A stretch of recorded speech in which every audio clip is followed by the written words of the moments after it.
Please welcome back Emmanuel Gras.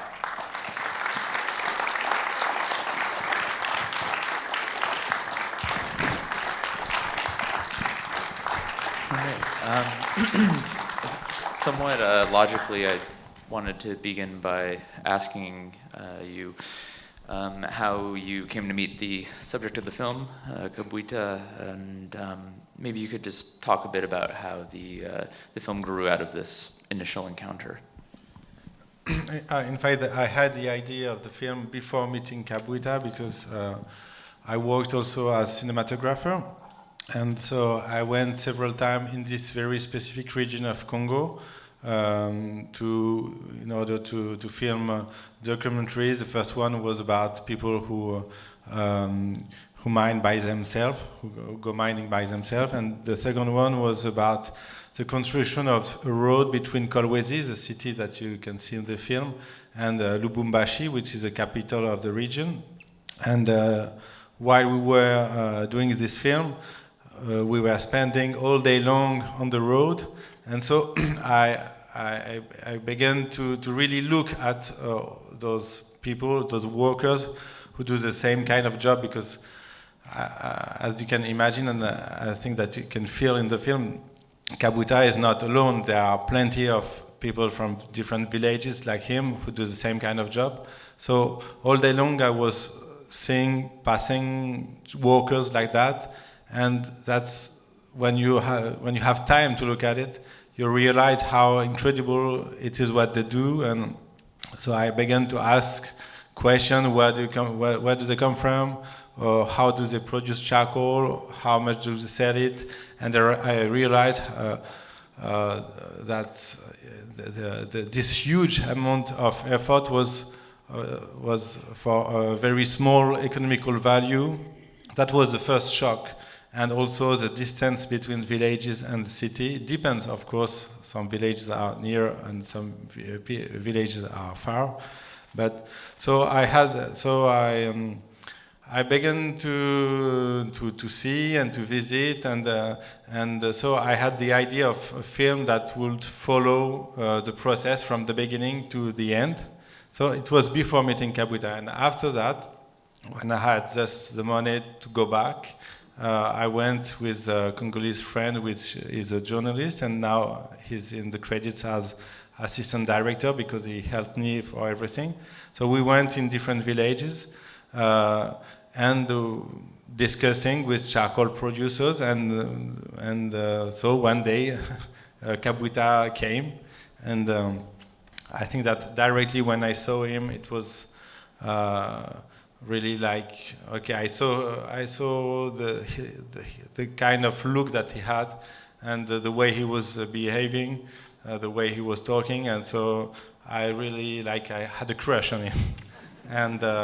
So I directly thought, okay, the film will be with him, or there will be no film, really. And the film, of course, begins with the beginning of the process that you wanted to render, and it communicates a very strong sense of the duration of the labor that goes into charcoal production at the beginning. Could you say a bit about maybe why it was important to convey that sense of how much time and effort goes into the first part of the process? All the part of the process. Yeah. I mean, it's really about the way I'm trying to do films. Because me, as a filmmaker, I'm not a journalist. As you can see in the film, there is no explanation, there is no big context. Even I hope that you can feel the context, but there is nothing, no voiceover, nothing. So my way of doing this kind of film is that my idea that with documentaries, it's possible to have an experience of someone else. It can be that's what can bring cinema to the audience. It's, okay, I won't explain you, but you can know something about the world and something about the life of someone by having the experience of life. And the experience of life for me comes with sensations, and with sensations come emotions, and from emotions come ideas, and okay, that's a process. But so my first thing is to get sensation of what is it to work as he does, what is it to work as he does, because you can know things, you can read an article about how hard it is, but if you feel it, it's really different. So, and in order to get some feelings and sensation, you need time for that. You can't, if you have just 10 seconds of someone pushing a bike on the road, okay, you think, okay, yeah, that must be tough. But if you spend 5 minutes accompanying him during the process, okay, you realize what it means. So that's why I use a lot of duration, and the tricky thing for me is that it has to be not boring. So I work a lot about the way of filming it in order to have always something new, or something new to feel, or something new to discover in each shot.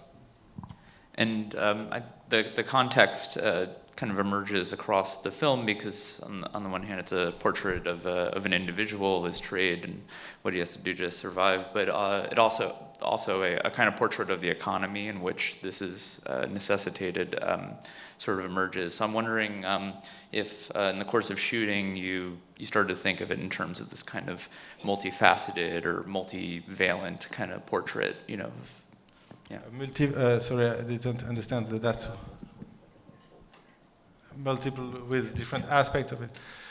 Yeah, I mean, yeah, as I told before, it's not a film where I explain things, but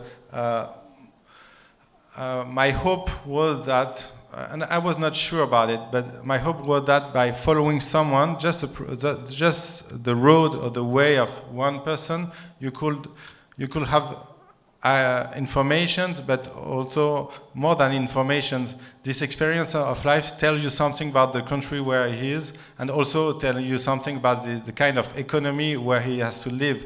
So it's in a way, because there are no rules, you can see what is it to be in a situation where, first of all, even if you don't, if I don't say it, you can understand that he has no choice. I mean, there is no state that will protect him again if he has an accident. He's alone. If it doesn't work, he can't feed his family, and also the fact that this project is so the price of this project is so small and everything is so difficult. It's because there is no rules anywhere. So so my idea was maybe, but I was not sure that. If I follow him, I will see a lot of different aspects of the life in this region, and I think that that's what happened for me, because I knew that he would come from a village to the city, and I knew that I would try to show the different sensation and how it is when you come from nature or a village and you arrive in this crazy atmosphere. So yeah, I don't know if I answered to your question, but yes, my idea was, yeah, when you are very precise about something, maybe you can tell something about something really bigger. And I want to hear from the audience in a moment, but I just wanted to ask just how long you shot the film for, and maybe if you could say a bit about the editing of the film, because when we see charcoal production at the beginning of the film, I think necessarily want to like draw an analogy between making a film and making a bunch of charcoal. Yeah, physically it's not the same thing, but so the filming was during 1 month and a half. So it was really the period, a kind of longer than the period of producing and selling charcoal. I don't know. I think it's not very clear in the film, but you see one trip, but with the big oven that he made, he will do several trips, like 8 trips like that. He didn't sell everything the first time. Okay.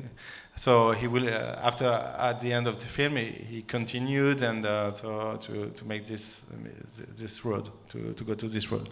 And after that, there was 4 months and a half. 2 months only for translations, and after that, 3 months of editing, and 1 month and a half just for the sound, and also after that for the music. But we worked a lot with the sound because it's, I'm kind of obsessed, and it's always about sensation, and sensations comes a lot with the sound. So we recorded a lot of close-up sound, because the breathing, the steps, everything. And we worked a lot there because I think that everything that you can feel comes with the sound more than with the image. All right, do we have any? I believe we have someone running a mic. Yeah, we'll start here. Okay, it was a comment about okay. Well, for those who couldn't hear in the back, it was a comment about sort of the portrayal of, I guess, class relations in the film, and the haves and the have-nots. Exactly the fact that this question of having or having not, you can really feel it when you're in a country like Congo, about the difference of prices. For example, a worker like him can work all day long, a guy from a village, for €2, $2 all day long. And if you rent a car, it's directly $120 because you have a car. So it means that you rent it for rich people. And also what is very shocking is, as you saw in the film, the difference between the price of the charcoal and the produce of the metal. I never remember what the name of this metal stuff, for the roof. Tin. Okay. Because it's manufactured, because it comes from industry, and because it's imported, it's very expensive. So it means that, you can, when you work, when you just have your hand on your arms, you can live, but you can't buy, he will do it, but everything is there is a huge gap between what you can get from your work and what the price of things that are imported and that is not produced in the country, Thank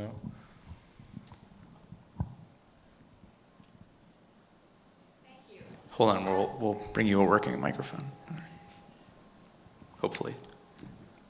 Thank you. That was very compelling to watch. And all the while I was wondering, was the camera walking beside him for a lot of that time?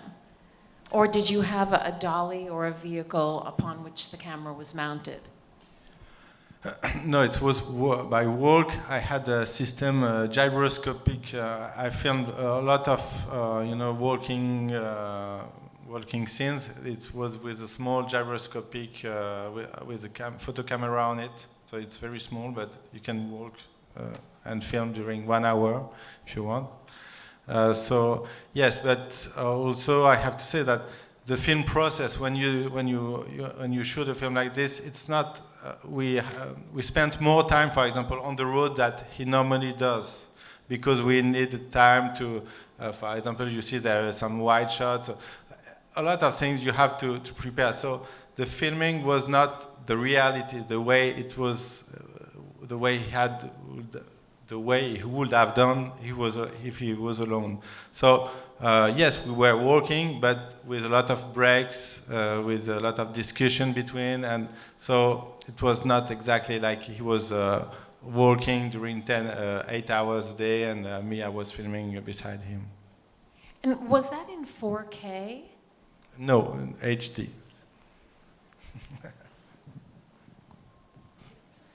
We'll go in the middle over, or with the gray sweater. Yeah. Thank you very much. That was really an amazing film.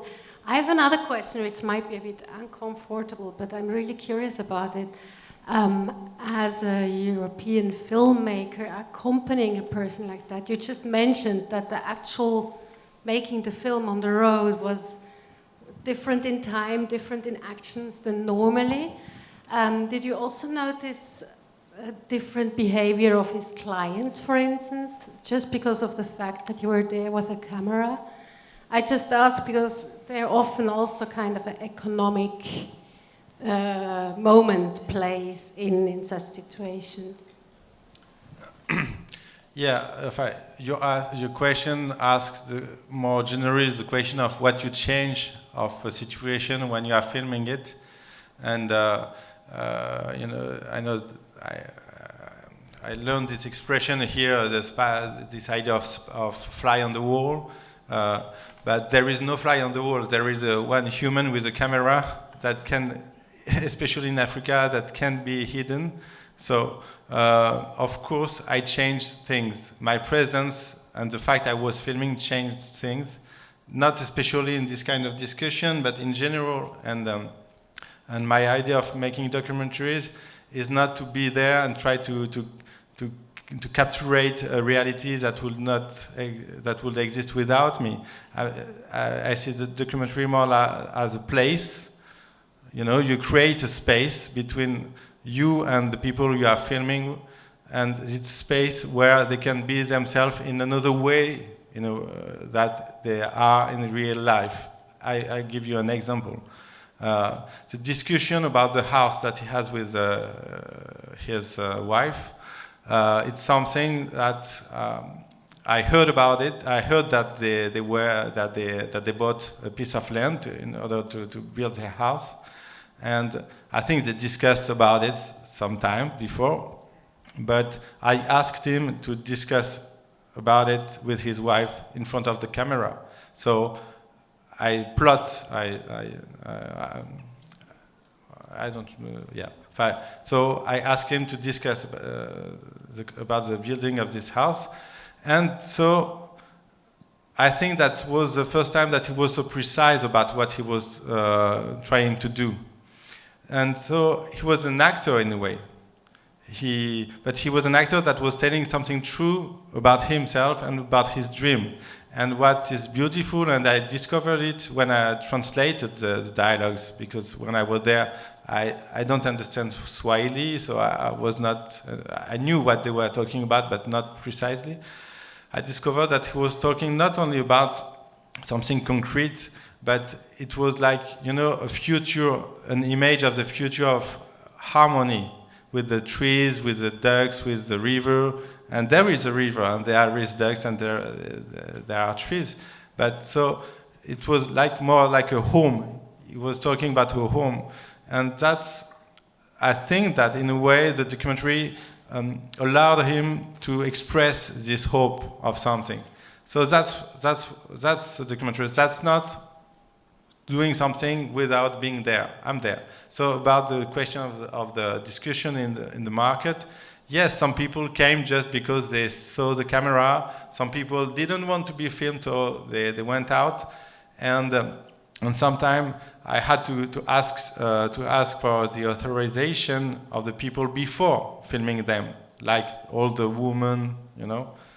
They would have killed me if I arrived directly with the camera like that. So I think they played with him, maybe more, maybe, but that's a game that they are used to play. Even if it's a tough game, it's so. Often you feel that someone is not natural, or someone is overacting, or someone is not being himself, and there is no rule, and there is no way of doing things without being there, and I don't have a hidden camera, so I just have my intuition to think, okay, that's what's happening now. It's what will happen. That's okay. I mean, you know, you always play with reality, but the important thing is that there is something true about what's happening there. It's not that it's the reality, the pure reality. We have time for one final question. The gentleman right here. First, I want to say what a really fine film this was, or is. But what was especially impressive was the closing scene in the church, and could you discuss that? Yeah.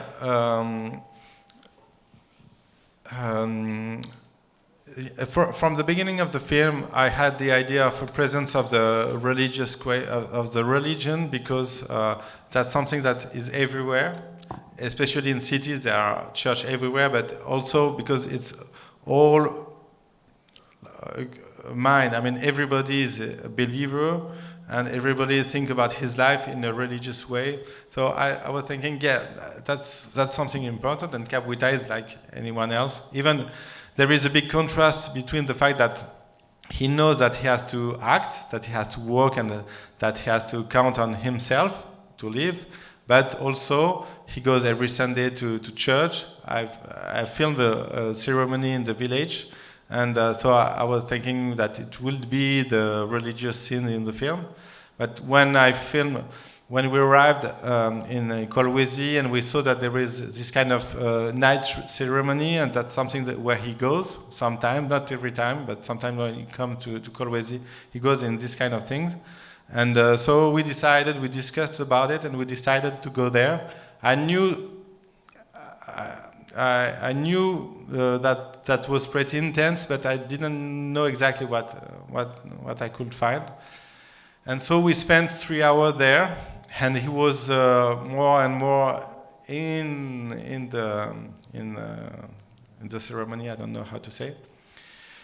And when we arrived at the final song, I felt something. Me, I'm not a believer, so I was thinking, okay, I will go there, but I think I will keep a distance to everything.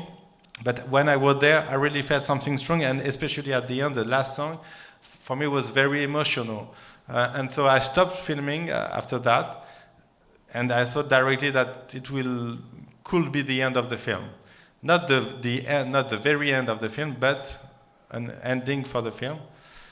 And so after that, during the editing, I realized that it was not possible to show something like that without spending a lot of time there. Because if you just spend, it's like everything, what I say about sensation, it's if you just show something like that during 1 minute or 2 minutes, you just see something. Maybe for you in America it's different, but for us in France, the Catholic ceremonies are very calm. So it looks like crazy. So I realized that I needed for the audience to take some time in order to feel what's happening, and in order to not to be just distant, but really to enter in it. So that's why it's so long. That's why also I wanted to have a progression like that, as what I felt. At the beginning I was like, yeah, okay, and after some time you really understand in a way why it does exist. Not only because it's a difficult situation, but more because that's a place where people can be together and can express themselves about what they feel, about what they need, about what they hope, about their despair. And in a way, that's something very fundamental. I think even if I don't believe in God, I can recognize that there is something that is not useful, but that is meaningful there. So that's why I choose to show this scene. But that's not the end. There is one more shot where he comes back to reality. And why don't we leave it there? Thank you, Emmanuel. Thank you.